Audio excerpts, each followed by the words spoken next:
Hi there, this is Sarah again for recording for MercySurvivors. Check out our website MercySurvivors.com, support for Survivors Mercy Ministries.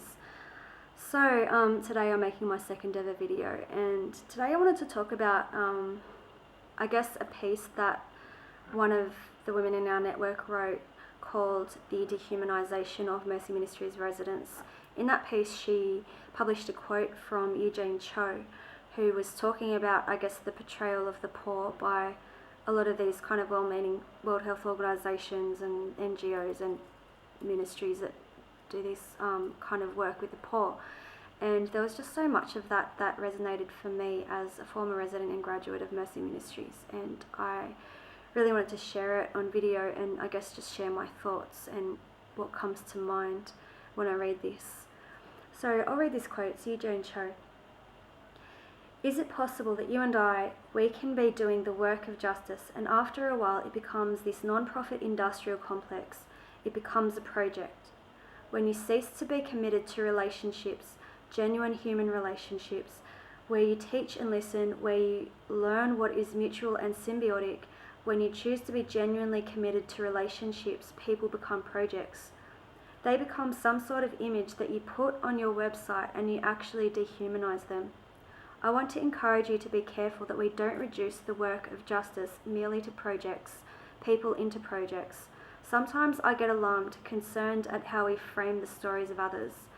When we're putting up pictures of children on our t-shirts for our organizations, I am sorry if I'm offending anyone, but I would never want you to put pictures of my children on your t-shirts or books.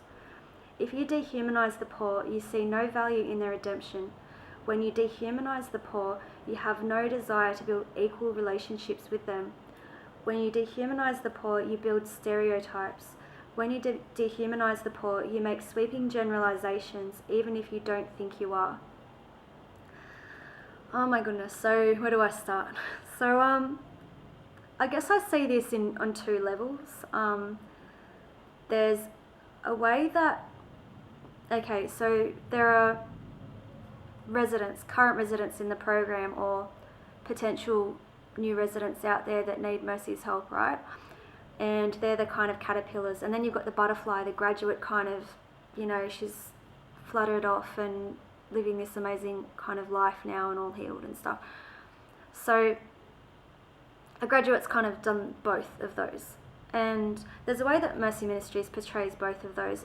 If you've kind of seen any of Mercy Ministries' promotional material, they're on their website, heard their radio program, read their magazines, articles, their books, and very especially their videos, some of which are quite graphic, unnecessarily graphic, and just unnecessary portrayals of acting out and behaviours and stuff. So I guess I'll share on the first one. I guess the resident in need. She's always called a girl. It's the Mercy Girls. She's called a girl. I'll admit that I use the term girl sometimes, probably because I'm so used to it, but they're actually women. They're as old as 28. They're women. It's like kittens as opposed to cats. Kittens kind of sounds cuter. They're a bit more kind of vulnerable and desperate and need rescuing, right? But cats are a bit, doesn't really gel.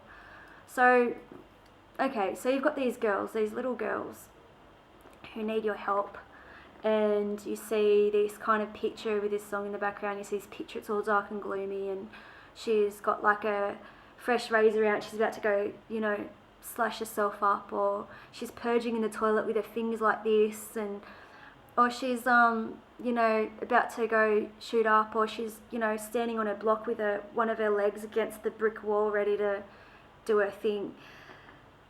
I guess as a person, I'll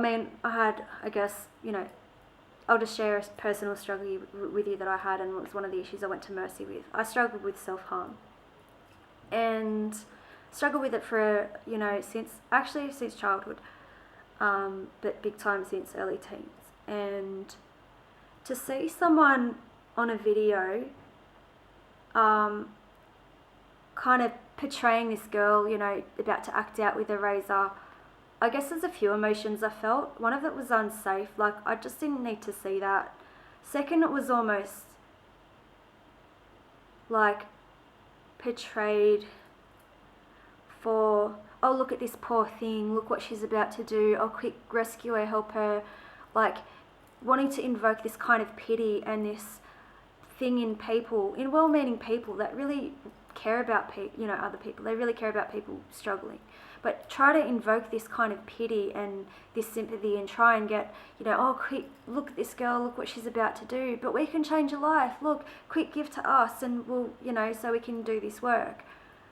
So there was that, and I think kind of cheapened, like for someone who, like, I haven't had an eating disorder, but I imagine it's quite similar for a lot of young women who struggle with eating disorders and purge and act out, laxatives and stuff. It's a very private matter. Like, I would never, to see that on camera, I almost feel embarrassed, because for me it's such a private thing. It's not something that I would ever do in front of people. It's not something that I would ever want people to have a picture of me doing. I might have my scars, sure. I'm not, I don't go to ridiculous lengths to hide them, but I don't show them off or anything. It's that it's part of my story, I guess. But it's just not, there's something that really cheapens, that makes me feel really cheap when I watch one of those videos and I see them portray these kind of struggles.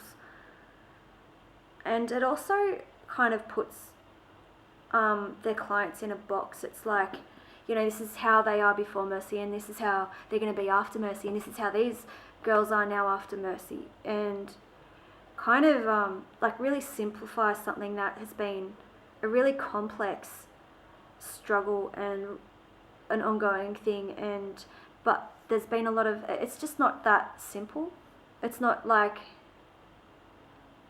I don't even know how to explain it, and I'm actually rambling a bit now, but I think that's the feeling of dehumanization. It's kind of hard to explain in words, but it's kind of a feeling of being cheapened and being used to get, and kind of being portrayed in a way to get sympathy from others and pity where you didn't really want that. You weren't even asked if that's kind of what you want, or if you want to be portrayed that way, and also used to kind of use your kind of story to get money. And I guess that's where stories come in, where a young woman's story is used. I'm just going to share a little bit generally. I understand it's something that you'll need to substantiate for yourself, but having run the network for a number of years and have had contact with the network, had contact with numerous other young women, mostly in the United States, this is what I can share in a general sense. Take it as you will. So when it comes time to graduate, the girl's all healed, the young woman's all healed. She's, she was this and she was on, 20 medications a day and purging this many times a day and taking laxatives and was, possessed or something. And now she's like this, and she's this beautiful flower, and she's going to live happily ever after. And Mercy, it's all thanks to Mercy, because Mercy did what 20 hospitals couldn't, and this usual fluff. And there's a real kind of trend, I don't know if you've noticed, but there's a real trend, a real kind of pattern with Mercy's testimonies. Some of my concerns about the testimonies that Mercy uses, having had contact with several former residents, as I said, I've come across stories where Mercy has used a testimony without consent altogether, where Nancy Alcorn has been up on a stage and shared someone's testimony or shared aspects about their testimony, but certain aspects weren't true, or certain aspects were actually more severe than, for example, this person was, minutes to live, or, things like that. Certain embellishments or exaggerations, whether knowingly or unknowingly. Who knows? It's never under-exaggerated, trust me. Where I remember for some of the promotional material in Sydney, actually I can't share, it's not really, yeah, I can't share that one. There's just so many examples. Oh yeah, photos of graduates being photoshopped. Just, I guess, pressure to have your testimony in a certain way, where you should be glorifying God, should be glorifying Jesus for, you know, something positive that, you know, He's helped you with. You're actually glorifying mercy. It's replacing, I thank God, you know, without God I wouldn't be here. God saved my life. It's actually, no, mercy saved my life. Mercy literally saved my life. I was on the brink of death and now mercy saved my life. Praise God, amen. That's kind of how it goes. And those are the types of testimonies that tend to appear in, you know, the material. So I'm going to share a story of my own. It's on my blog, you can find it. Actually, you can find it on the MercySurvivors website too, MercySurvivors.com. The piece is called Learning to Boil Water at Mercy Ministries. And the full story is there, but I'll just share the snippet that's relevant to this piece. At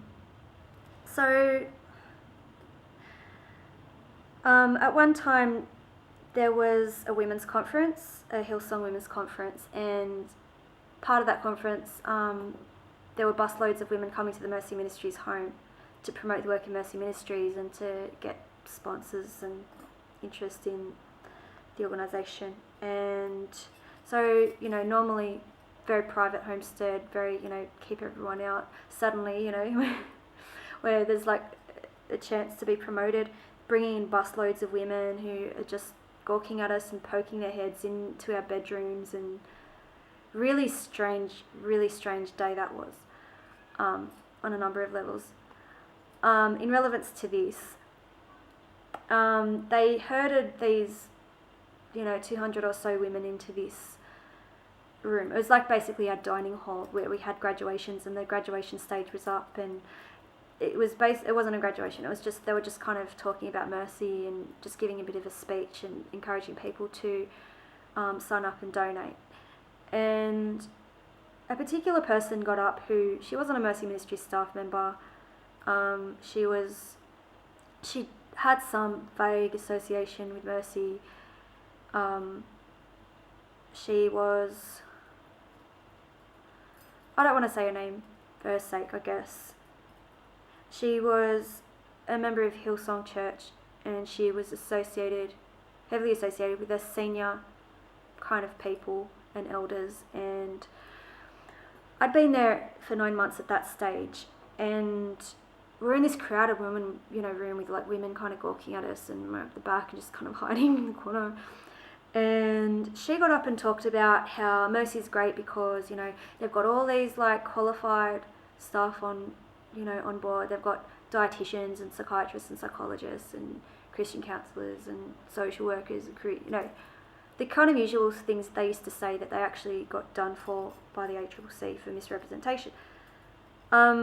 And she said how they did cooking classes, which kind of, it wasn't really true. Cooking classes, this, just a lot of it, like most of what she said was completely untrue.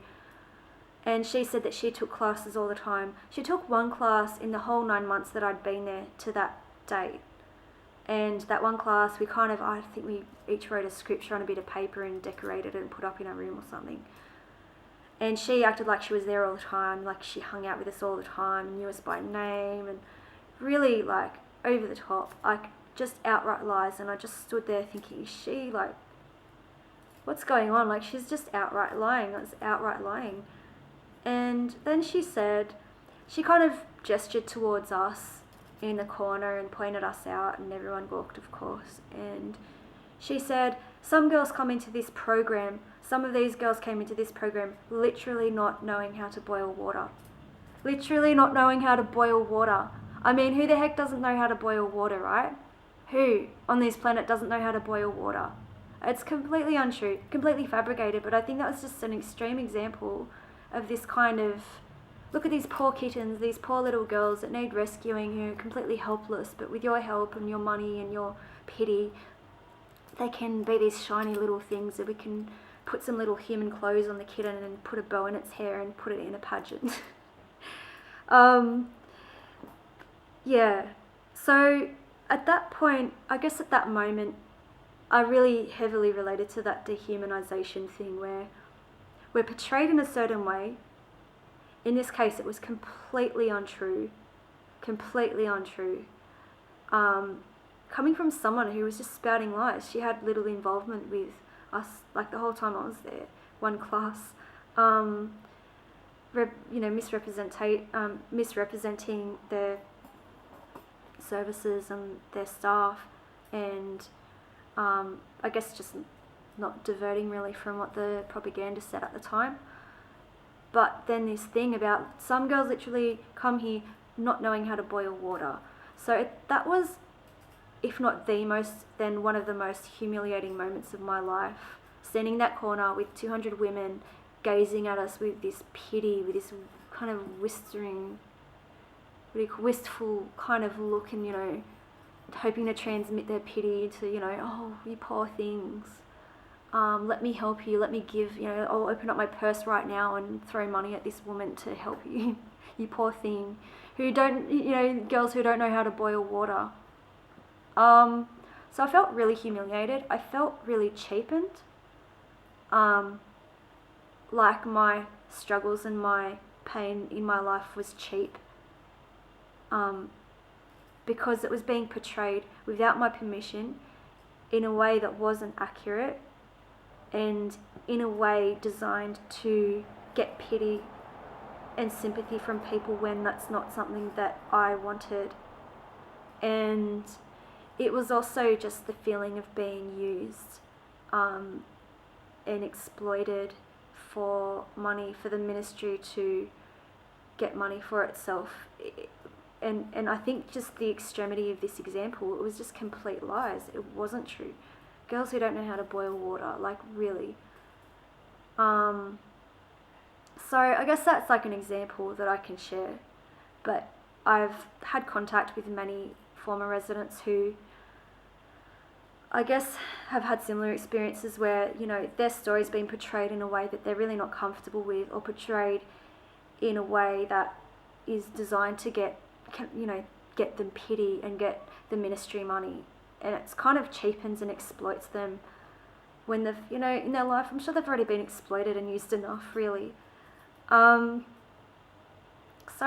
I guess, if you're a Mercy Ministries supporter, if you give to Mercy Ministries, I'm sure, like people who do give based on pity, like, I think, they're victims too. I mean, Mercy is pulling on this kind of,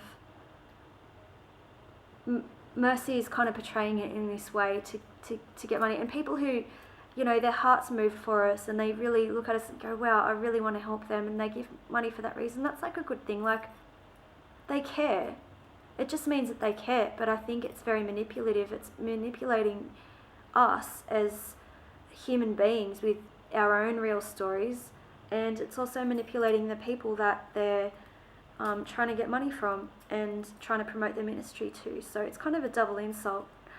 So I guess if you're a supporter of Mercy Ministries, or you're considering supporting Mercy Ministries, please just consider what I said with an open mind, and check out some of the survivor blogs. Check out the pinkpropaganda.tumblr.com of a former resident who wrote this piece actually with a Eugene Cho quote. You can check out two graduate blogs. One of them is prettypinkkoolaid.tumblr.com, and the other one is lapetitemoire.tumblr.com. They are graduates, and they were kind of these poster girls who had their testimonies out there in the radio show and the magazine, and did all the conferences and stuff. So you can find a lot of insights in their stories. So I hope this has been of some help to you if you've been trying to understand how Mercy Ministries promotes their organisation.